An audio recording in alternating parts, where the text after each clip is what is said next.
Thank you for tuning in to the Charles E. Holman Foundation's YouTube channel. I'm your host, Jeremy Murphree, and today we are taking advantage of the opportunity to interview director of Skin Deep, The Battle Over Morgellons, director Pi Ware. Pi is well known for his accomplishments, including ingenious editing work for NBC, CBS, and HBO. He has worked on productions including Lost Kubrick, the unfinished films of Stanley Kubrick, The Business End, Violence in Cinema, and In the Master's Shadow, Hitchcock's Legacy.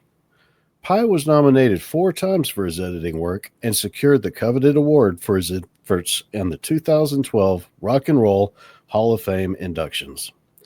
Recently, Pi has been lending his expertise to popular shows like American Idol, Rising Star, America's Got Talent, World of Dance, and even this year's Dave Chappelle, the Kennedy Center Mark Twain Prize for American Humor. Thank you for joining us, Pi. It's great to see you again. It's great to see you too, Jeremy. Thanks for having me on. Anytime, man. I always enjoy having you on. And so what have you been getting into recently? Recently, I finished Skin Deep, The Battle Over Morgellons, and have been busy promoting that. And I've been editing World of Dance for NBC. Wow. Man, what compelled you to want to create Skin Deep specifically, and how did that process evolve? Well, I'd worked as a director of narrative films, independent art films, that sort of thing, and I'd always wanted to do a documentary. I'm a huge fan, and I began editing them. And then I found that I just noticed this cyclical medical denialism, like the cycle of denialism that would happen throughout medicine. For example, when I was a kid, my uncle would eat baby food for dinner because he had ulcers that were terrible and he couldn't stomach anything else. And we thought that was really weird that Uncle Ray was eating baby food at dinner. And what it turned out to be is he had a bacterial infection. But the understanding of ulcers at the time was that they were psychosomatic. So he suffered and eventually died. And we learned that there's this whole different understanding about what causes ulcers, and that 85% of them are caused by a bacterial infection. Right. And that knowledge took years to get out, decades to get out. That had happened with other diseases like multiple sclerosis or even fibromyalgia, all these contested diseases. And when I had seen that film Under Our Skin about chronic Lyme disease, I was intrigued, and I started looking into that and found that there were about 6% of all chronic Lyme disease patients who contracted Morgellons disease symptoms. And I thought, well, Morgellons disease has got to be the ultimate one of these contested diseases where you get physical symptoms, literally fibers coming out of your skin. So the kind of denialism that's happening must be intense, and it's worthy of a documentary. Plus, I just thought it was a fascinating subject to explore. Someone's delusional, right? If someone's denying the evidence, it could be a patient who's denying evidence of a similar problem that they have, or it could be the medical industry that's denying evidence that researchers are doing. And the film turned out to be various shades of gray, but certainly there was new science that is convincing the world that it's a bacterial infection. And so I'm hoping that the film will guide that, will, I guess, help that along, that understanding of Morgellons disease to be, fibers coming out of the skin with lesions on the skin, and also these other symptoms that are systemic, like all the symptoms of Lyme disease, very similar. You've got your migratory joint muscle pain, you've got brain fog, fatigue, and you've got, like I said, the fibers, which are the defining characteristic. Did your uncle get to benefit from the new understanding of what caused ulcers in his lifetime? No, it was too late. There was a gastroenterologist from Australia, Barry Marshall, who discovered that H. pylori bacteria was causing most ulcers, and he wasn't able to get out and educate the world for years and years. My uncle passed away. Now, the thing that was interesting to me is that when I was at the University of Virginia as a sophomore, And Barry Marshall had gone from Perth, Australia to Charlottesville, Virginia, and was teaching at the University of Virginia, 3 buildings over from where I was taking an environmental science course. Oh. So he was teaching the world there and in Charlottesville about how ulcers are a bacterial infection. There had been all this denialism that had refused to believe his credible research. And at the same time, he was teaching that 3 buildings over, I was learning how global warming was a hoax. There was a guest speaker who came in and told us that, hey, climate change, you're going to hear about this in the news. It was very new at the time. And I had never heard of it. And he was very adamant about denying the idea that climate change was happening. And he was so adamant about it that I started, even though I'd never heard of it before, I started to doubt the veracity of what he was saying because of the adamancy of how he denied it. And I thought, this is part and parcel of the same human instinct, right? It's not like human beings are evil or doctors are just out to hurt people. I think there's a human instinct, a human characteristic, which is when you're especially in a position of authority and you've been educated and you've gone to medical school for years and you're the authority that is supposed to give people answers, and there's this strange exception to all the rules that comes up in front of you, you get frustrated and say, you know what, maybe it's you. Mm-hmm.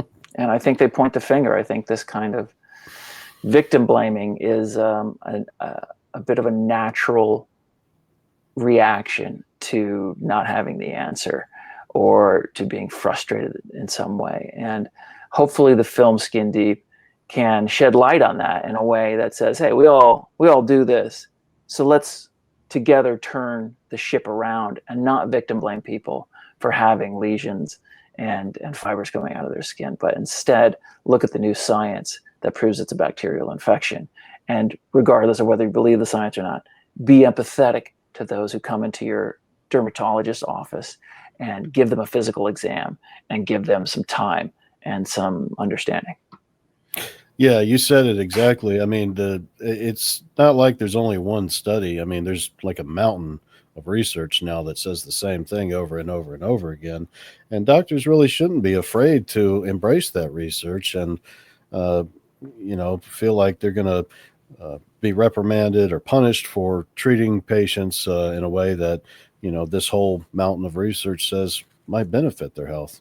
Yeah, I mean, it's you understand that the doctors, they see certain symptoms, it's this stinging, biting sensations in the skin, and they see lesions, and that is similar to delusions of parasitosis. So because Morgellons disease will share symptoms with delusions of parasitosis, it sometimes is confused for delusions of parasitosis, even though it's not. So Morgellons disease shares symptoms with other diseases, and it is many times confused with those diseases. And some of those diseases are psychological in nature, whereas Morgellons is biologically sourced, and it does have some psychological symptoms that are a result of the biological illness. So you had a whole mountain of material to work with when you were putting together Skin Deep, and it looks like you really tried to pack of it as much in there as you could. Was there anything that you wish you could have kept in the final cut? Well, that's a good question. What's nice is, it's not like a major studio film where the studio was like, we're taking this scene out, and I'm like, oh, that's the crux of the film, and we need a director's cut or something like that. Right. It basically comes down to, I would do screenings where I'd put a bunch of scenes in that I really liked, but I found that the audience's patience waned and they became bored. So whereas I kind of wanted to keep some of these scenes in, it wasn't working. I'd much prefer to have a film that kept people's interest. So there's a couple of scenes. One of them is there's 2 couples, and each of the couples had the similar experience. So the wife was put into psychological care, like a psychiatric institute, because the husband thought she was crazy. Oh, man. And then the psychiatrists at the psychological facility did an assessment and found that, oh, you're not mentally ill. You've got some kind of biological infection or some kind of problem that's physical and it's causing you psychological symptoms, but you shouldn't be in here. And they released her. And this happened in both cases. And then the husbands felt terribly guilty for having put their wives into psych facilities. And so they became very supportive of educating themselves and their wives about Morgellons disease. And both these couples went and to the Morgellons conference in Austin, Texas. And we sat down, our cameras sort of followed them as they sat down together and had a conversation and shared experiences. And so the nice thing is, because I'm an editor and I have all this footage, over throughout 2020, we'll be able to periodically release that scene and kind of release it as its own little movie. There's all these technical processes that are involved in finishing and coloring something. So it takes a while to do when we don't have very many resources, but we're hoping to release that. We have another sort of a deeper dive into the science with Marianne Middleveen, the microbiologist who's done a lot of the research on Morgellons. And we'll have a profile of Nancy Egger, one of the Charles E. Holman Foundation's volunteers and activists who's out there educating people. Yeah, both those individuals are working incredibly hard to dedicate to awareness of Morgellons disease and what the science has demonstrated. Was there anything about filming Skin Deep that impacted you in a way that you weren't expecting? I mean, the big surprise, there was sort of a two-sided surprise that I found, which was the resilience of patients who had been abandoned by their family, who thought they were crazy because they'd look on the internet and see that Morgellons disease on the internet is defined as psychological or psychosomatic. And they would be mistreated by physicians or refused treatment. They would be given, misdiagnoses, and their social standing would fall. They'd lose their jobs, or they'd lose their kids in a divorce proceeding, and they would have their lives fall apart. And then yet they would pick themselves up because they felt that they deserved medical justice. They deserved proper care. And they just kept at it, just kept bolstering themselves up and trying to get the correct treatment and trying to get the education about Morgellons disease out there on the internet through social media and other means. And I found that really inspiring. I didn't expect that. I didn't expect to see the resiliency within the Morgellons population that I saw. And on the flip side, I didn't expect to see the prevalence of suicide that I saw. There are 800 Morgellons disease patients are 800 times more likely. That's not 8 or 80. That's 800 times more likely to die by suicide than the regular population. And unfortunately, in the movie, there's a sort of a main character, someone that we spent a lot of time with, who ended up taking her life, and that was pretty devastating. So those are kind of, that's the flip side. There's a lot of suffering going on with Morgellons patients, and so I guess the big surprise was the depth of that, both how it inspired me and how it humbled me. What, because I mean, when you say 800 times more likely to commit suicide, that's a very likely, that's a likely calculation, because you can see it within the community. People are just dropping off about every other day. And I can see that impacting anybody, who's empathetic, in a way that would be long lasting. If you hear me typing, I'm over here. We've got the chat open from YouTube. People are watching, and if you guys have any questions, feel free to drop them in if we have time. If you're feeling like it, maybe we can answer a couple of audience questions. Sure. People are saying that they definitely appreciate having you on and that you're delivering some impactful testimony. Thank you. My pleasure. Now, being associated with Morgellons, and this kind of leads also into the suicide factor, are you experiencing any kind of social exclusion for being associated with Morgellons?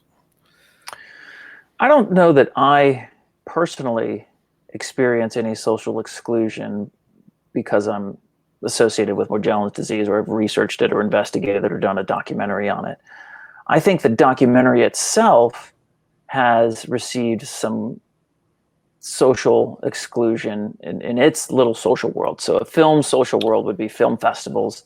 It would be ranking on pages like iTunes, where we should get preferred placement because of the amount of pre-orders that we received, and we aren't getting that. And we should, with a film of this quality, my personal opinion is that we should have played a lot of big-time film festivals. And unfortunately, the one big festival, which is the most medically focused film festival in the United States of that size, the Cleveland Film Festival I'm talking about, where we were going to have our big premiere, unfortunately, coronavirus came along and just wiped out all film festivals and all social gatherings.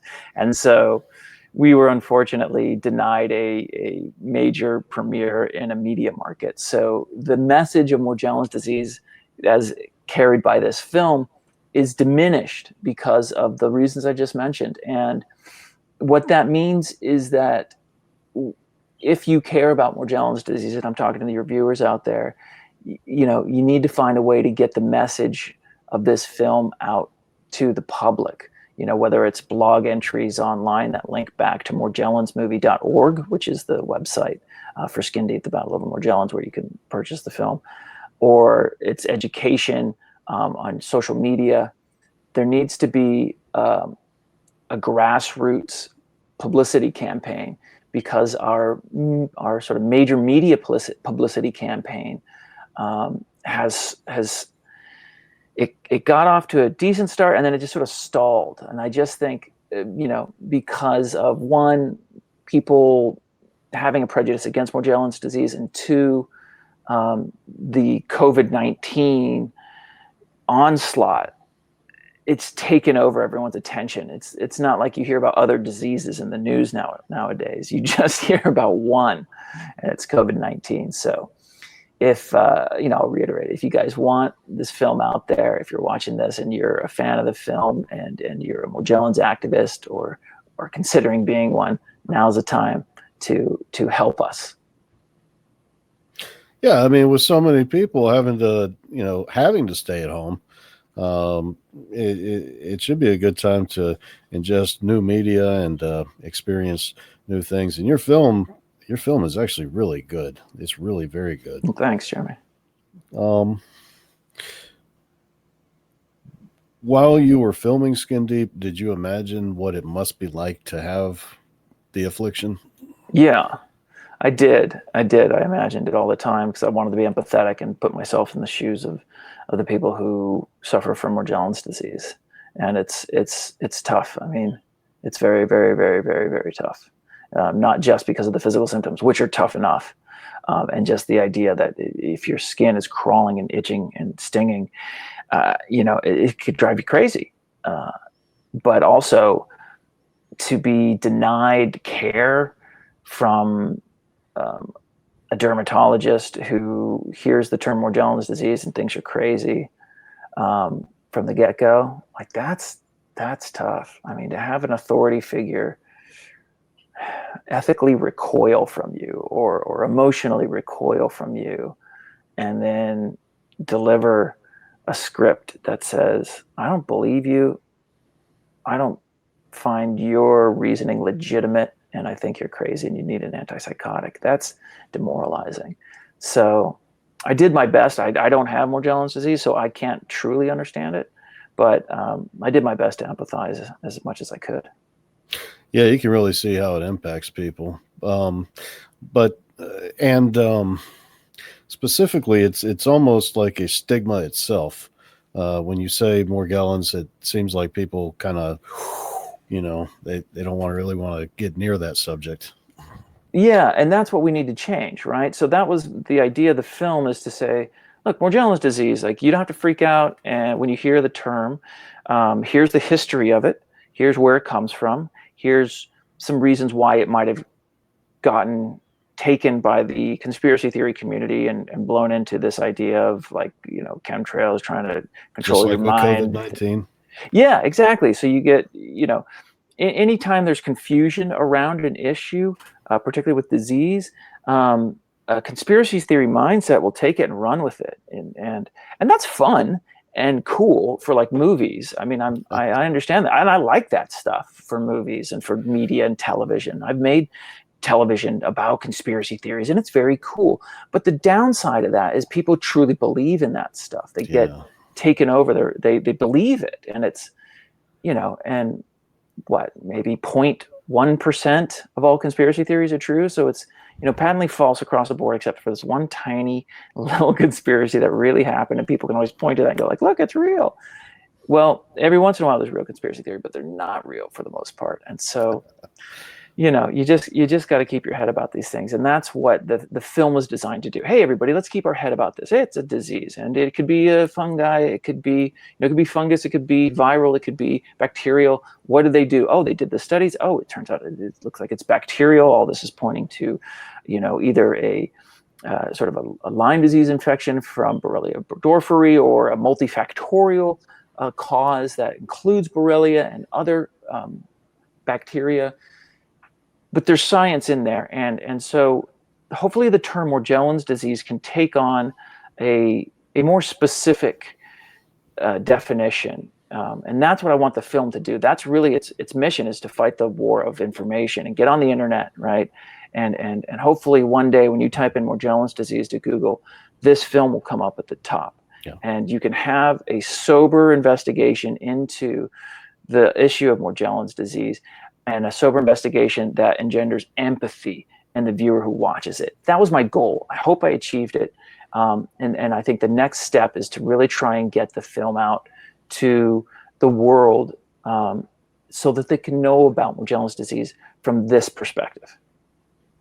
I don't think I'm wrong in saying that your film is about normal people that just happen to have a terrible disease. Yeah, I think that's a really good characterization of the film. Now, your other film, which I got extremely interested in, well, can you tell us a little bit about Solitude? What is Solitude about, and what inspired you to direct that film? So Solitude is a film that I wrote and directed with my girlfriend at the time, Susan Craker, who's now my wife. And yeah. I had started the film when I lived in Spain. I'd started writing drafts of it in Spanish. And then when I moved back to the United States, I turned it into an English screenplay. And when I met my wife, my now wife, we started collaborating together. And, the film, it kind of went through different iterations. It was more of a comedy originally, and it kind of morphed into something that's very gritty and intense and family drama focused.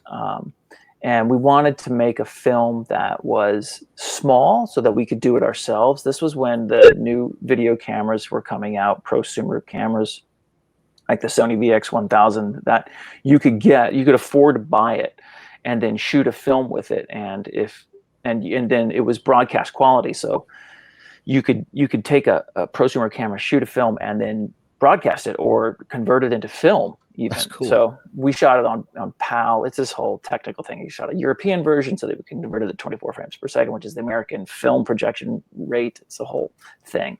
But the real sort of artistic reason I wanted to do it was to just explore the dark side of love in a family.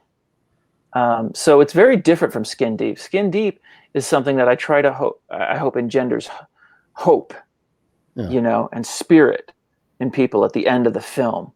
And Solitude, which is a narrative film, it's not a documentary at all. We have 3 actors, great actors, especially Patrick Belton, who actually is a producer on Skin Deep. They have 3 great actors doing 3 tremendous jobs. And it's a more of like a harrowing kind of film about the dark side of family. Wow. Yeah. And I guess you could say Skin Deep definitely is a bright film. It's it's not a dark and gritty when people hear Morgellons, I think that's the first thing that comes to their mind is something controversial, something conspiratorial, and something dark and gritty. But it's not like that at all. It's really a kind of like in Ghostbusters. It's they've got all these demons and ghosts around them, but they're just normal people reacting to the situation. I just compared Skin Deep to Ghostbusters. I hope that's okay. Can we get Bill Murray on here? See if he can he lives teach the world here. about bacterial infections. Yeah, well, chat him up. Shoot him an email. We'll get a blurb from him. Thank you for elaborating on Solitude. I ordered it the other day, and I'm definitely looking forward to watching it when it gets here. How has your technique improved since filming Solitude and going into Skin Deep? That's a good question. So we shot Solitude on a camera. We didn't use external lighting. It was all just like gritty, like in the moment. We used sort of Dogma 95 manifesto from this Danish group of filmmakers as a foundation for our filmmaking aesthetic. And for Skin Deep, I used much more traditional daylight focused, brighter types of lighting and setups. So technically we needed a lot more gear. We needed better lenses. We needed better cameras, better audio. Well, actually we had a really good audio recording on Solitude, but the point is sort of like the technology itself is better. The tools that we were using are better. For Skin Deep, you get a lot more resolution, a lot more slow motion technique that I found very compelling. Wow. As far as my technique, I mean, it's hard for me to say and judge like how I've improved or not, but there's one area that I can say objectively that I improved, and that was editing. So I didn't edit Solitude. Tom Sanders, who's an editor, he edited Solitude and did a great job. But I started to learn a little bit about editing at the time because it was such a low budget film. The edit bay was my kitchen. So the computer was there, and I started to teach myself about nonlinear editing on Final Cut Pro.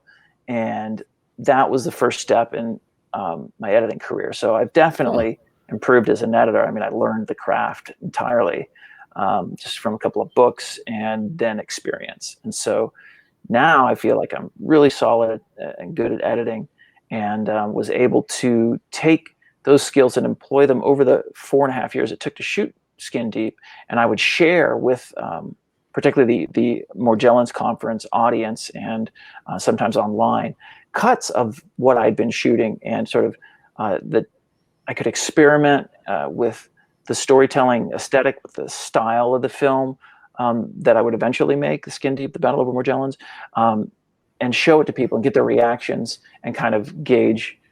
It's different when you watch a film in a group by yourself as opposed to when you're watching a film, your film, with an audience. Suddenly these little errors that you didn't pick up on when you were by yourself are glaring when there's other people around you. So I found it really helpful and educational to watch what I had cut with a large group of people at the conference, for example. And then we also did test screenings. So that helped me improve my technique, that whole process, taking cuts to the audience and the viewers and the patient community that was supporting us. And editing's a lot of work. Yeah, that's the thing. Like, editing takes forever. I mean, even a pro, like I'm fast, but like it still takes forever to make 2 minutes of content of World of Dance or America's Got Talent. I mean, if you've seen the cold opens of these shows, like we build those for weeks, and it's 1 minute 30 seconds long, and it takes weeks to make that stuff. I think that's what the general population doesn't understand is the labor that goes into editing. It's immense, but that's part of the gig. Well, and apparently it's something you can win an Emmy for doing if you do it real well. Yeah. I won one. It was very exciting. We didn't expect it. We were like in the audience, and we were up against the Daily Show or the Colbert Show, or both. I think it was both. Wow. And I was like, well, I love those shows, so there's no way I'm going to win, beat those shows. And then they announced, we'd edited this HBO Rock and Roll Hall of Fame induction ceremony, which I was very proud of. I love music, and I love editing concerts and music. It's one of my specialties. And when they announced our team winning, it was just it floored me, like I had to like stand up and like go and stand on the shiny floor that reflects your image up at you, which you don't expect necessarily when you get on stage to accept an award. There's suddenly different surfaces, and you're very attuned to small details. At least I was.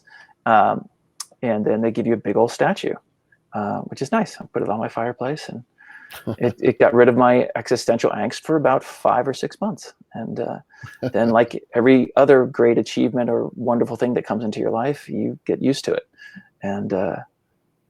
But I'm still very proud of the achievement itself. I feel lucky to have been part of a great team. Well, and that induction, the 2012 Rock and Roll Hall of Fame, actually had some really great bands. Oh yeah, the Beastie Boys, Guns N' Roses. Yeah, Red Hot Chili Peppers. Yeah. Donovan. Man. Yeah. That's cool to work on that stuff. For sure. Pi, what do you feel Morgellons patients need the most, and what can they do the most to help themselves? What do Morgellons need the most? I would say understanding and empathy and respect. And what can they do? I mean, you need, I guess, we need this. You need the science of your disease to get out into the world, so that it's believed one more doctor at a time, right? There need to be steps taken. A lot of times I talk to Morgellons patients, and they're like, you know what? The CDC should be like shut down because they're criminals and they didn't believe in and it's like, maybe it should.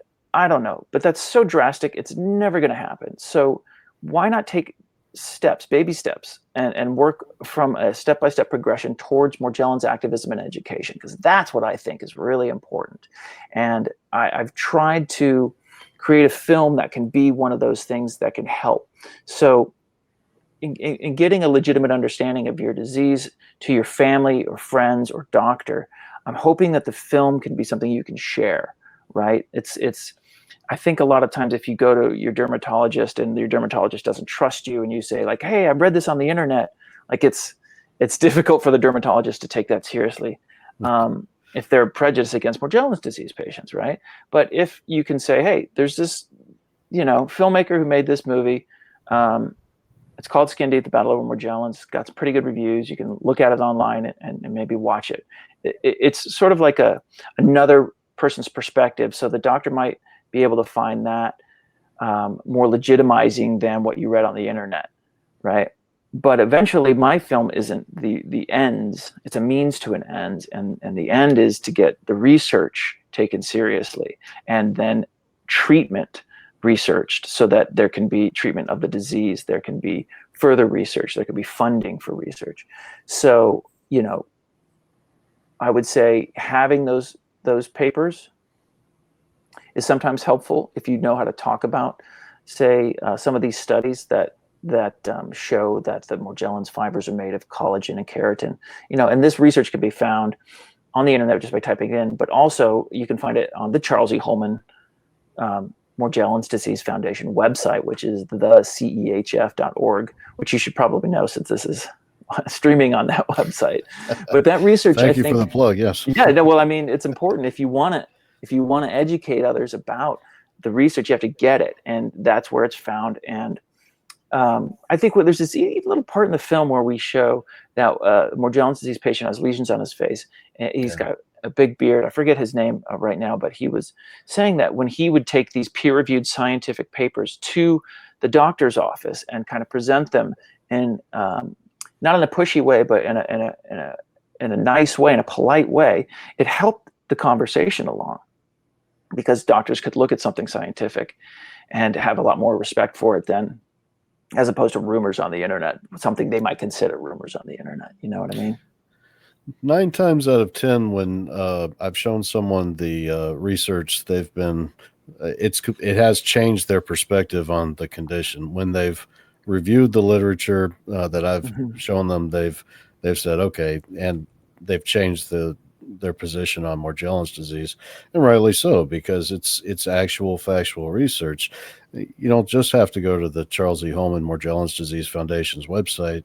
You can go to PubMed, and it's indexed right there. That's a government website by the National Health Institute. So hopefully people can do that, embrace the science that's occurred about Morgellons disease, and start to utilize it in improving their interactions with friends, family, and physicians. That is the hope, and it's right there. The resources are right there. It just needs to be distributed so that it's prevalent. The perspective of what Morgellons is needs to shift, and that's a step-by-step process. So let's get cracking. I'm going to do a audience question. Yeah, let's do it. All right. Is there going to be a sequel to Skin Deep? If things change and there's something worth doing another movie about, yes. Do I have plans right now? No. But again, if there is a sea change in how the perspective shifts, if there's really intense research suddenly started, or if there's an activist movement, I'll cover that. I'll definitely shoot with the changes. I'll gather footage of how Morgellons disease activism and awareness progresses, because it's very important to me. It's very close to my heart. I said in the chat window, potentially share the first one out as many times as possible. Yeah, that's the key, right? It's it took Barry Marshall a long time to get his research taken seriously and made prevalent throughout the world about ulcers. So we can understand that it's a process with Morgellons disease research too. Now, he actually ended up winning the Nobel Peace Prize for his research into bacterial causes behind ulcers, right? Yeah, in 2005, they gave him the Nobel Prize, which isn't too shabby. Man, no. Something you could be proud of, put on your fireplace. Yeah, yep. Maybe that will get rid of your existential angst for longer than 5 to 6 months. Who knows? Maybe for 5 or 6 months. But, so how do you deal with because actors can be seriously prima donnas. How do you deal with somebody who's just like, this is me, my way, I'm the boss, I don't care what you're doing? How do you deal with those kind of people? I mean, I haven't luckily haven't really worked with someone like that. I've worked with a lot of actors. They want the same thing you want for the most part, right? Now, I know there's exceptions, and I think we hear these stories because they're great stories. You hear about prima donna actors, but it's not prevalent. It's not common to have an actor be a prima donna. On Solitude, for example, Patrick Belton was such a great actor and a great person to work with and collaborate with that we have remained friends and collaborators to today. As I mentioned, he's one of the producers of Skin Deep, the Battle Over Morgellons, because our relationship was so good and has continued since we met in 1999 or 2000. So that's 20 years that we've been collaborating together. But I think it is tough. Like if you do get a prima donna, I've talked to other directors. It's a difficult situation. If you have an actor who really wants to do things their way or are starting to take things personally when you give them notes about their performance, you just have to do the best that you can to keep things moving forward and to calm them. And I haven't really had the prima donna thing happen too much. There are actors who get nerves. I even worked with Deborah Jo Rupp, who's a great actress, on a film called The Act, which if you were interested in seeing it, it's on my Vimeo page, which is like vimeo.com/Pi Ware. But The Act is just a short film, went to Sundance.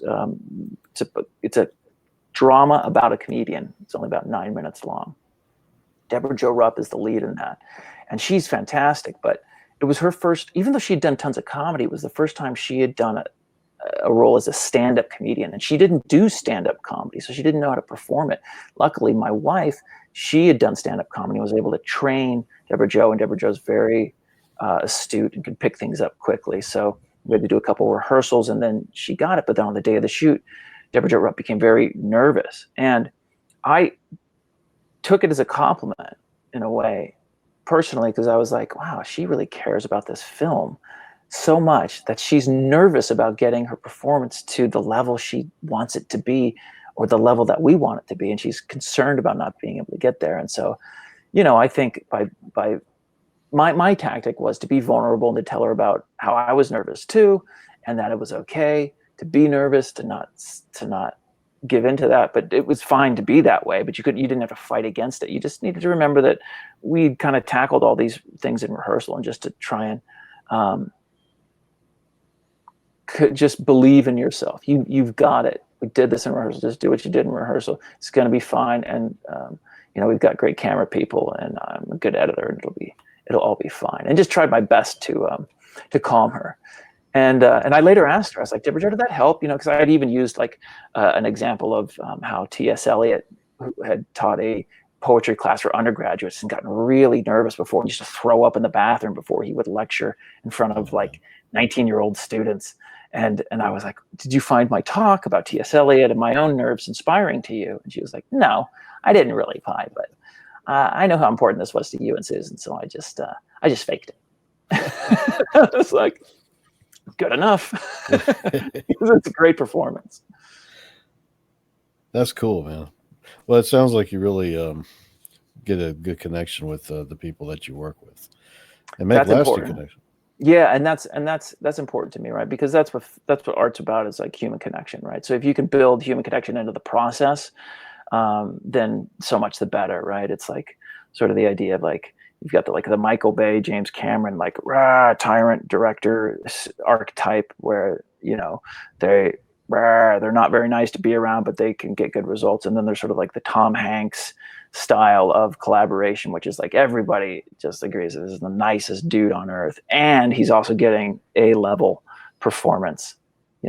So I tend to go for that sort of connection based filmmaking, and try to just be kind and nice and to connect. And there's certainly times when you got to get tough, but if you, like I said, if you can build human connection into the process, and human connection is the result of the artistic process, then everything's great.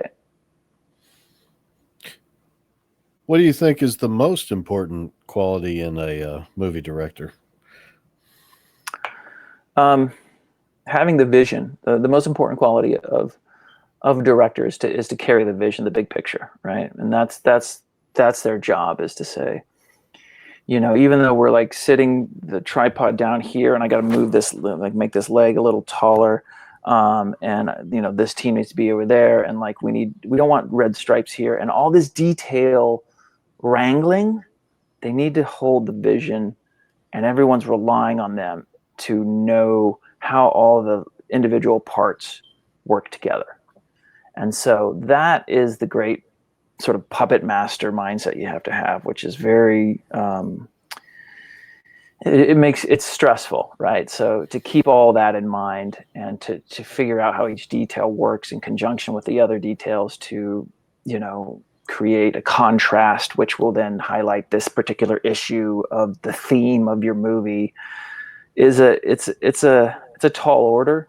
And so, I think keeping the second most important would be keeping calm in the face of making a decision every 5 seconds. Because that's what you're asked to do as a director. People just come up to you constantly, especially in narrative. It's a little different when you're making a documentary.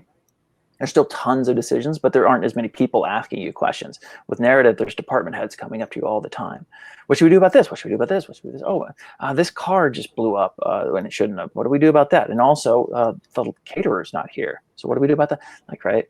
So it's wrangling decisions calmly. And that's a good distinction about your film too, is that Skin Deep is a documentary. I mean, unlike Ghostbusters, it's not a comedy. It's not something that takes place in a fantasy world. This is something real that happens to real people, and it's really devastating. Absolutely. That's very true. That's very true. It's a devastating illness. and Skin Deep's a documentary covering the science, the suffering, the patient stories, and all the issues that we felt that we could fit into 90 minutes. That also add to the difficulty personally in directing the film, the emotional factor, because when you're around people, you're kind of going through the things they're going through at the same time. Yeah, it did. I mean, I think it wasn't a huge handicap, because emotion can also be used to inspire you. It doesn't necessarily have to make the process more difficult. It certainly made it more intense. And I remember, like, every day that I shot a full day of the documentary, I wound up with a massive headache, just because of the decision making and the emotional response. I guess the responsibility to communicate the emotional devastation of the patient community. There was a lot of weight on it. You want to do it right. You're messing with people's lives, right? You're recording people's lives and then telling the world about them, and you don't want to get that wrong, right? You're dealing with new science. You want to try to understand it, even though I myself don't have a science background. So I was trying to, one, understand it myself, and two, communicate it in a way that other people could understand it. So there's just a lot of kind of responsibilities, and then there's the aesthetic expectations. I want to make it pretty. I want to make the music really good. And I think we did. I think Andrew Gross, our composer, really did a bang up job with the music. Yeah. And I wanted to make the photography really good, which I did not a great job with myself personally, but because I only shot a little bit of it. But I was lucky. I was smart and lucky enough to get experienced directors of photography like Alex Naufel and Sam Price Waldman and PJ Reval and Jacob Pinger to come on board and really work their craft and their magic to make the film pleasing to an audience. Yeah, that's a lot of serious talent involved in the production of this documentary.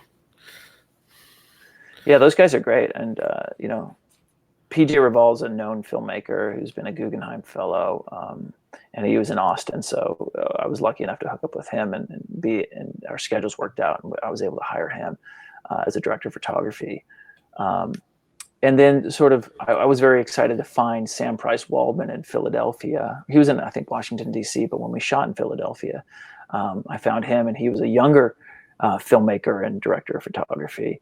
And so I kind of found him within, I had a bunch of different people submit for the job, and I saw his work, and I was immediately impressed because he has such a cinematic eye. And it's important to have a cinematic eye as a director of photography for documentaries, because you're working on the fly the whole time. And so you can't plan out the cinema shot with a storyboard artist and take days to set this thing up, or however long you need so that it works in cinema. You're shooting. So you have to have cinematic instincts. You have to have that cinematic eye to figure out the composition on the fly and land on something that looks like cinema, as opposed to just pointing your camera like a news camera person and just hit and go, right? Wow. Hey, the film industry seem to get these great intellectual properties and then just squander them completely. Why does that happen so often, you reckon? That's the great question, man. I don't know. It's a subjective problem. Like, not everyone has the same favorite movie. Not everyone has the same favorite book. Some people are like, I love The Big Lebowski. And other people are like, that's the most overrated film in the world. And so what do you do? I mean, I don't know. I don't know why some great films took forever to get made, or some stinkers come out real quick and shouldn't have been made. I can tell you from experience, though, making a movie is way more difficult than you think it's going to be. It seems pretty easy. Like, you can imagine, it's like, you think about basketball, like, why not just dribble down the court, like fake some dudes out and dunk it? Well, it's easy enough to think about and say, but try it. Right. Yeah, I mean, you just said it. You spent 4 years putting together something that people can watch in an hour and a half. Yeah, it, and we certainly could have made it faster with a lot more resources. Um, it's not that it takes 4.5 years to make a documentary. It takes a couple of years if you're going to follow the progression of somebody like Edward, who is the lawyer in the film who contracted Morgellons disease, and his brother, who's a doctor, thought it was a psychosomatic illness, and they had a falling out. And then I wanted to follow Edward's journey as he received treatment, which was antibiotic treatment in San Francisco. I wanted to see if that would work. So it did take time in that respect, where we had to follow Edward for a year and a half, almost 2 years. Yeah, I guess about 2 years. But the other 2.5 years was just like trying to get the money and the time to edit the film, to shoot the footage and to edit the film. And shooting, it's cool because, with narratives, like you kind of plan it out. You've got a script, you know where you're going, the beginning, the middle, and the end. And with documentary, you don't necessarily know where you're going. You have an idea, perhaps. You've got instincts that can tell you what a beginning is and the middle is and the end is, but you don't really know what the end of the film is. And so we were lucky in that the Charles E. Holman Morgellons Disease Foundation, Cindy Casey and Marianne Middleby and Nancy Egger and all those great people were doing a piece of activism in 2016, 2017, when they marched on the Texas state capitol and asked for Morgellons awareness, and went and met with some representatives of government. And that, to me, when that was happening, I was like, oh, this could be an ending, because I'm feeling inspired by the action that Cindy Casey's taking. I'm feeling hopeful about the future of Morgellons disease awareness. And so that you're kind of writing the script or possibilities of the script in your head. I mean, it's not a real script, obviously, but when I say script, I mean story structure. So that's what's cool about documentaries and challenging about documentaries, is sort of writing it while you're shooting it, possibly, but really in the edit bay is where it all happens. And that's why it takes so long, because, hey, you have 200 hours worth of footage, and you don't know what the middle is, and you don't know what sequences are and how they build. And you kind of have to, really, it's just trial and error for the most part. You can use your experience and your instincts to help guide you and get you to solutions faster. But in the end, it's just trial and error. So that's what took a long time for us, was the edit process and finding the time and the money to go through it. Wow. If you could remake any film, what would that be? God, I don't know. Well, if I could remake any film, what did they do? There was a Sean Penn film about a corrupt political leader that they remade, that I thought could have been done a totally different way. But now I can't even remember the name of it. I don't know. I have a lot of ideas for movies myself, and I fiddle around with the scripts and the concepts a lot, but none of them are remakes necessarily. Yeah, I guess Solitude was a bit of a, I guess, emotional. It was emotionally inspired by Who's Afraid of Virginia Woolf. So it wasn't a remake of that film, but it did find inspiration there. And I find inspiration from a lot of great filmmakers, and would love to take sort of homages. Maybe if I were to make a narrative film or a narrative television series, I would find homages to kind of insert in there. Yeah. In fact, with Skin Deep, we didn't do homages to other filmmakers necessarily, but we did for the music. We wanted to take some of the inspiration that we'd felt in the field from listening to music while we were driving from place to place, or at the end of a hard shoot day after you've met with people and heard their harrowing stories of devastation due to Morgellons disease and mistreatment by the medical community. I'd listen to things like the Barr Brothers or Nick Mulvey, and we took the instrumentation that we loved and that touched us, and we just ported it over into the orchestral arrangements that Andrew Gross was doing in the composing of the score for Skin Deep. And you can do that, aesthetically with shots. take things that you love and then translate them into your own creations. And that's what's nice, you know. That's another aspect of filmmaking that I really love, is to be able to take things you love and transform them into your own creation.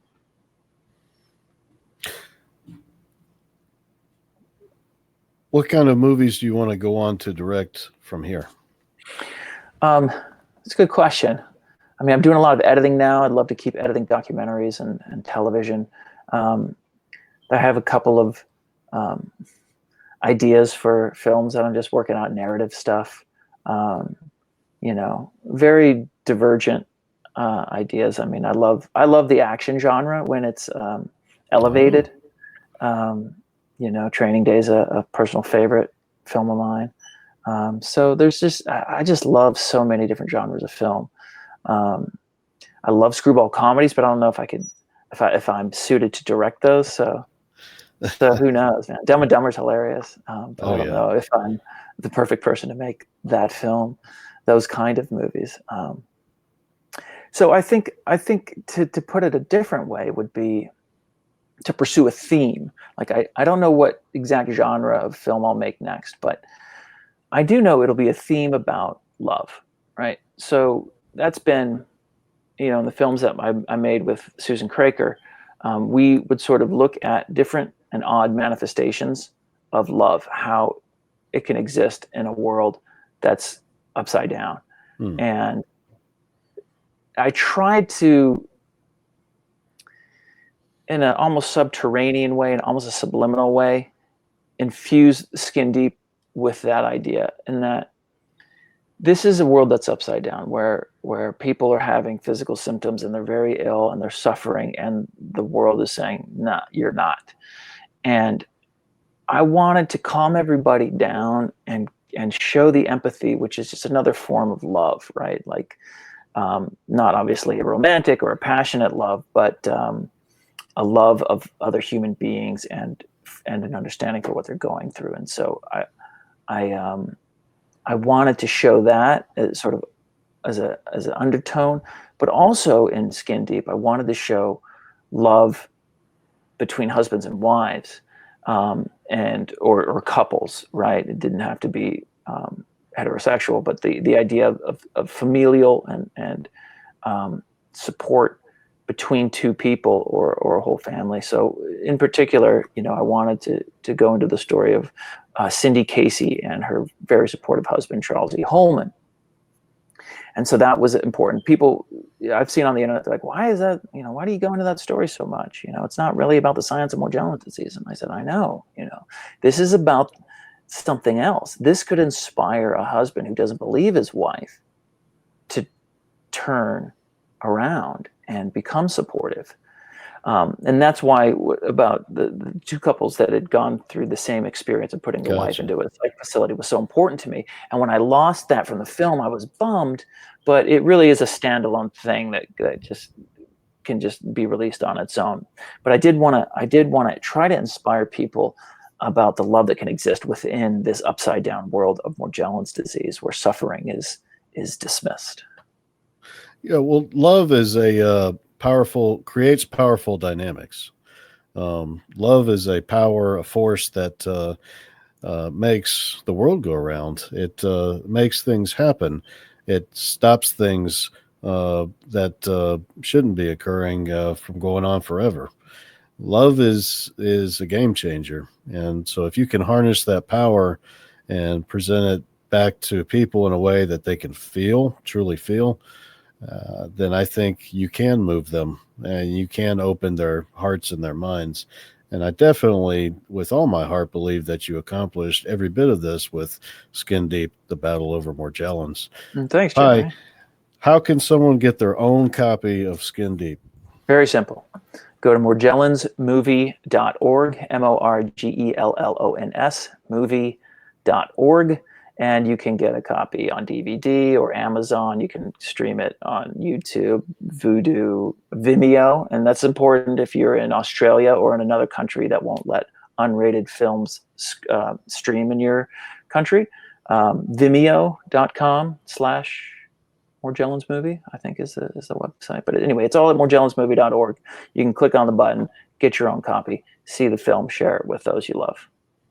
So no shortage of ways to experience Skin Deep, the Battle Over Morgellons. Pi, man, thank you for making time to visit with us today to speak live on camera, taking audience question. And we definitely hope to have you back here again soon and check up and see how things are going. Oh, thanks, Jeremy. It's always a pleasure. Yes, sir. Always. Thanks, guys, for tuning in. And if you like what we do here, feel free to subscribe, share this video with your friends, hit like, hit share, visit our website, www.thecehf.org, www.the.thecehf.org. And it's always a pleasure. Perfect, man. Well, how'd you think that went? I think it went really well.